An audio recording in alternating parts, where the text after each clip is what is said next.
Hola, soy la profesora Diana Sosa y en este video tutorial les voy a explicar cómo realizar el estudio analítico completo de una función real de variable real con el programa Wolfram Alpha. Para ello iremos viendo paso a paso un ejemplo. En primer lugar, deben escribir en su navegador www.wolframalpha.com y les aparecerá la página de inicio del programa. Bien, el primer paso para el estudio analítico es el cálculo del dominio. Para ello escribiremos domain y la expresión de nuestra función, que en este caso he elegido la función x al cubo partido por x más 1 todo al cuadrado. Recordar que este programa está en inglés y por lo tanto todos los comandos que vamos a utilizar estarán en dicho idioma. Bien, el programa nos interpreta lo que le hemos escrito y nos da como resultado que el dominio es los x pertenecientes a R tales que son diferentes del menos 1. Es decir, el dominio es el conjunto de los números reales menos el menos 1. Bien, como vemos que es una función racional, también podríamos haber hecho el cálculo del dominio de la siguiente forma. Escribimos solve y el denominador igualado a 0, ya que sabemos que en una función racional el denominador no puede valer 0. Nos interpreta lo que le hemos introducido y nos dice que la solución es x igual a menos 1. Es decir, en el valor x igual a menos 1, el denominador vale 0 y por tanto el dominio efectivamente es todos los reales menos el valor menos 1. Bien, a continuación debemos calcular los puntos de corte con los ejes.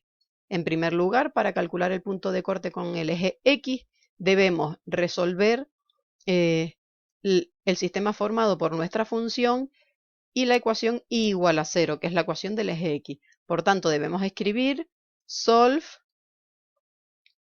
llave y igual a 0, coma, y igual nuestra función y cerrar llave. Nos lo interpreta y nos dice que la única solución es x igual a 0. Por lo tanto, tenemos como punto de corte con el eje X el punto de coordenadas 0, 0. De igual forma, para calcular los puntos de corte con el eje Y, debemos escribir solve llave x igual a 0, que es la ecuación del eje Y, coma, la expresión de nuestra función y cerrar llave.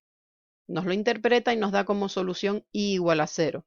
Por lo tanto, obtenemos el mismo punto de corte, el punto de coordenada 0, 0. Bien, sabemos que teniendo en cuenta los puntos de corte con el eje X y los puntos que no pertenecen al dominio, que en nuestro caso es el punto menos 1, podemos estudiar las regiones donde se encuentra nuestra función. Para ello debemos sustituir en la función valores en los intervalos en los que queda dividido la recta real. Debemos darle, en primer lugar, un valor en el intervalo menos infinito menos 1. Pues, por ejemplo, yo he tomado el valor menos 2, para ello escribo nuestra función for x igual a menos 2, ¿vale? Para que nos sustituya el valor menos 2 en nuestra función y ver si en ese intervalo la función está por encima o por debajo del eje X. En este caso tenemos como resultado menos 8, es decir, en todo ese intervalo nuestra función es negativa, está por debajo del eje X. Hacemos lo mismo con el intervalo entre el menos 1 y el 0, le damos un valor en dicho intervalo, por ejemplo el menos 0,5, nos da como resultado menos 0,5, es decir, nuestra función en ese intervalo también es negativa. Y por último le damos un valor en el intervalo 0 más infinito, por ejemplo el 1. En este caso nos da un valor positivo, significa que nuestra función está por encima del eje X en todo ese intervalo. Bien, a continuación debemos estudiar las simetrías. Para ello debemos escribir la expresión de nuestra función en menos x, ¿vale? Sustituimos la x por menos x y debemos ver si es igual a la expresión de nuestra función. Bien, cuando introducimos esto, el programa nos da diferentes formas de escribir lo mismo y nos dice que tiene una solución real, es x igual a 0. Eso quiere decir que esa igualdad solo se da para x igual a 0 y nosotros queremos ver si se da para cualquier valor de x. Como solo hay un punto en el que es verdad, eso significa que nuestra función no es par, ¿vale? Y por lo tanto no es simétrica con respecto al eje Y. Bien, veamos ahora si la función es impar. Lo que tenemos que ver es si f de menos x, que es esta expresión, es igual a menos nuestra función en x. ¿Vale? Lo escribimos, nos lo interpreta, nos da diferentes expresiones de esa identidad, pero nos vuelve a decir que eso solo se cumple para x igual a 0. Por lo tanto, la función no es impar, por lo tanto no es simétrica con respecto del origen. Y como conclusión, pues tenemos que nuestra función no es simétrica. Bien, a continuación debemos estudiar las asíntotas. Bien, para ello, en primer lugar, para las asíntotas verticales, sabemos que tenemos que calcular el límite en los puntos que no están en el dominio. En este caso, el -1.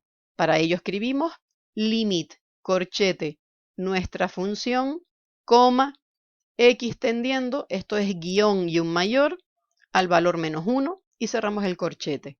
Bien, nos lo interpreta bien, efectivamente es el límite cuando x tiende a -1 de nuestra función y nos dice que eso da menos infinito. Por lo tanto, tenemos que en el -1 sí hay una asíntota vertical cuya ecuación es x igual a -1. Y además nos representa gráficamente qué significa que ese límite de menos infinito. La función se acerca a la recta x igual a -1 tendiendo hacia menos infinito. Bien, a continuación debemos estudiar las asíntotas horizontales, es decir, el límite en el infinito y menos infinito. Para ello escribimos lo mismo, limit, corchete, nuestra función, coma, x tendiendo a, y aquí podemos escribir infinity o introducir infinito con este teclado, ¿vale? Podemos poner ese infinito. Bien, nos lo interpreta y nos dice que ese límite da infinito. Como nos da infinito y no nos da un número en concreto, significa que no hay asíntota horizontal, ¿vale? Bien, si hacemos lo mismo en el menos infinito, ¿vale? Calculamos el límite en el menos infinito, nos da que el límite es menos infinito. Por lo tanto, no hay asíntota horizontal ni en el más infinito ni en el menos infinito. Y por tanto, debemos calcular las asíntotas oblicuas. Sabemos que la asíntota oblicua tiene una ecuación general igual a mx más n. Para calcular el valor de m, debemos calcular el límite de nuestra función toda dividida por x en el infinito. ¿Vale? Lo calculamos y nos dice que eso da 1. Por lo tanto, la pendiente de la asíntota oblicua es 1. Calculemos ahora la ordenada en el origen, es decir, el valor de n. El valor de n es el límite de nuestra función menos el valor de m que hemos obtenido, que es 1, por x, ¿vale? Cuando x tiende a infinito. ¿Vale? Nos lo interpreta y nos dice que eso vale menos 2. Por lo tanto, tenemos una asíntota oblicua cuya ecuación es y igual a x menos 2. ¿Vale? Bien, eso es en el más infinito porque hemos calculado los límites en el más infinito. Comprobemos que efectivamente en el menos infinito también ocurre lo mismo, pues calculamos los límites tanto de m como de n en el menos infinito y obtenemos los mismos. Vemos que m vale 1, ¿vale? Es la función dividido por x, y el valor de n vuelve a ser menos 2. Por lo tanto, es una asíntota oblicua tanto en el más infinito como en el menos infinito. Bien, a continuación debemos calcular los puntos críticos y la monotonía, es decir, estudiar los máximos y mínimos locales de la función junto con los intervalos de crecimiento y decrecimiento. Para ello debemos calcular la derivada y para ello escribiremos derivative y nuestra función. Y nos calcula la derivada. Tenemos aquí la expresión de nuestra derivada. El proceso es igualar a 0 dicha derivada y resolver. Por lo tanto, debemos escribir solve, la expresión que hemos obtenido de la derivada, igual a 0. Bien, nos lo interpreta y nos dice que las soluciones son x igual a menos 3 y x igual a 0. Por lo tanto, estos dos valores son nuestros puntos críticos y son los posibles máximos y mínimos de la función. Para saber si son máximos y mínimos y al mismo tiempo estudiar el crecimiento y decrecimiento, lo que debemos hacer es estudiar el signo de la derivada. Para ello sustituimos valores en los diferentes intervalos en los que queda dividido el dominio de la función, teniendo en cuenta estos posibles máximos y mínimos, y según el signo de la primera derivada sabremos si nuestra función es creciente o decreciente. Para ello, pues por ejemplo, tenemos que distinguir en el primer intervalo desde menos infinito hasta menos 3, le damos un valor a la derivada. Por ejemplo, sustituimos el menos 4, cuidado, en la derivada. Nos dice que es un valor positivo. Eso significa que la función es creciente en todo ese intervalo. Bien, ahora tomamos un valor en el intervalo -3, -1. Cuidado porque el -1 es un punto que no está en el dominio, por lo tanto hay que diferenciarlo. Pues por ejemplo le damos el valor -2. Obtenemos que es un valor negativo. Eso significa que la derivada es negativa y por lo tanto la función decrece en ese intervalo. Como antes del -3 crecía y después decrecía, vemos que en el -3 hay un máximo. Bien, seguimos dando valores en los intervalos. Ahora en el intervalo -1, 0, pues por ejemplo el -0,5 tenemos que es un valor positivo, por lo tanto la función es creciente en ese intervalo. Y luego un valor del 0 al más infinito, por ejemplo el 1, y vuelve a darnos positivo, por lo tanto la función es creciente en dicho intervalo. Por lo tanto, como antes del 0 y después del 0 la función es creciente, en el 0 no hay ni máximo ni mínimo local. ¿Vale? Bien, a continuación, bueno, vamos a ver otra forma de calcular estos máximos y mínimos, que sería, por ejemplo, escribir maximum y la expresión de nuestra función. Bien, el programa nos dice que no tiene máximo global, pero sí que tiene un máximo local en x igual a -3, que es lo que habíamos visto antes. Y además nos dice el valor de la función en dicho punto para poderlo representar. De la misma forma podemos ver si tiene mínimos, minimum, expresión de la función, y nos dice que no tiene mínimo global y tampoco nos dice que tenga mínimo local, que es lo que hemos visto anteriormente. Bien, para el estudio de los puntos de inflexión y la curvatura, es decir, intervalos de concavidad y convexidad, debemos calcular la segunda derivada. Para ello escribimos second derivative, la expresión de la función. Aquí la tenemos. O también otra forma de calcularla es derivando la primera derivada. Obtenemos la misma función y el proceso es similar.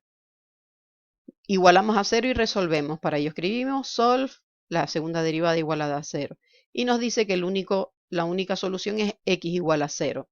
Estudiamos ahora el signo de la segunda derivada en los intervalos en los que queda dividido el dominio, teniendo en cuenta este valor 0 y el -1, que es el que no está en el dominio. Por lo tanto, le damos un valor en el intervalo menos infinito menos 1, por ejemplo el -2, obtenemos un valor negativo.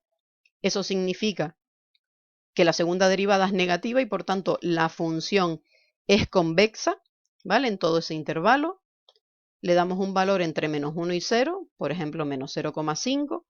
Volvemos a obtener que la función es, que la segunda derivada es negativa y por lo tanto la función es convexa.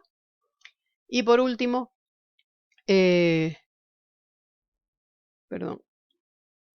un valor en el intervalo 0 más infinito, por ejemplo el 1, que es positiva la segunda derivada y por lo tanto la función es cóncava.